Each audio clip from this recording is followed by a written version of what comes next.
लोभी बगळा. एका घनदाट जंगलात एक तलाव होता. त्याच्या किनाऱ्यावर एक बगळा राहत होता. त्या तलावामध्ये खूप मासे आणि इतर जलचर राहत होते. जेव्हा तो बगळा तरुण होता तेव्हा तो सहज शिकार करून चैनीत राहत होता. पण आता तो वृद्ध झाला होता. पूर्वीप्रमाणे सहजतेने मासे पकडू शकत नव्हता. बऱ्याचदा त्याला उपाशी राहावं लागत असे. एक दिवस तर त्याला एकही मासा मिळाला नाही. संध्याकाळी तलावाच्या किनारी तो भुकेने व्याकुळ होऊन जोरजोरात रडू लागला. तलावातील खेकडा आणि इतर माशांनी त्याला रडण्याचं कारण विचारलं. तेव्हा त्या धूर्त बगळ्याने त्यांना फसवायचं ठरवलं. माझ्या प्रिय मित्रांनो, मी तुम्हा सगळ्यांसाठी रडतोय. एका ज्योतिषानं मला सांगितलंय की हा तलाव लवकरच सुकून जाणार आहे. मग तुमच्या सगळ्यांचं काय बरं होईल? माझा सुद्धा जन्म इथेच झालाय, पण तुमच्या सगळ्यांच्या मरणाच्या कल्पनेनं मला खूप दुःख होतंय. या चिंतेनं तर मी खाणं सुद्धा सोडून दिलंय. बिचारे भोळे मासे. बगळ्याचं बोलणं ऐकून ते खूपच घाबरून गेले आणि त्यांनी मदतीसाठी बगळ्याची विनवणी केली. ओ बगळे भाऊ, तुम्ही आमच्यापेक्षा खूप मोठे आहात, अनुभवी आहात. आम्हाला संकटातून वाचवा. धूर्त बगळा याच संधीची वाट बघत होता. तो मदत करायला लगेच तयार झाला. इथून दूर एक मोठा तलाव आहे. मी तुम्हा सगळ्यांना एक एक करून तिकडे पोचवीन. तुम्ही तिकडे सुरक्षित राहाल. त्याचं बोलणं ऐकून मासे आणि अन्य जलचर खूप खुश झाले आणि बगळ्याला धन्यवाद द्यायला लागले. बगळ्याचे आभार मानायला लागले. वृद्ध बगळ्याची आता जेवणाची चिंताच मिटली होती. मदत करायच्या उद्देशाने बगळा रोज माशांना घेऊन जाऊ लागला.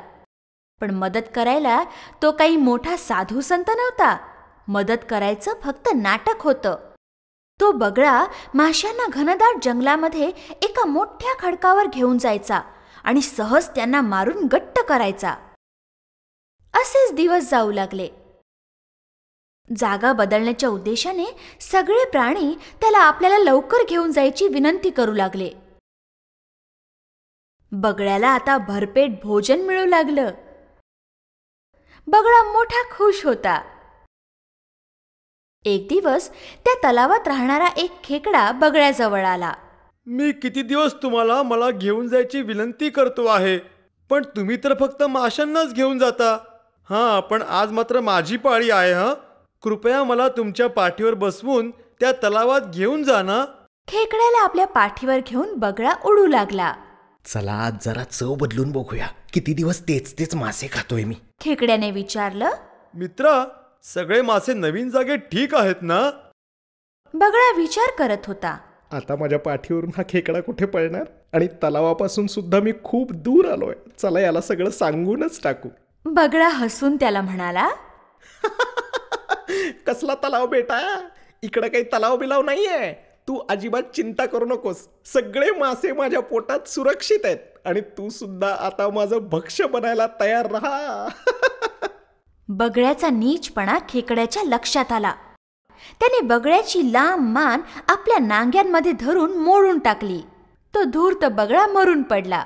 खेकडा आता आपल्या तलावावर परत आला आणि बगळ्याची नीचता त्याने सगळ्यांना सांगितली. सगळ्यांनी खेकड्याची खूप प्रशंसा केली. त्याला धन्यवाद दिले.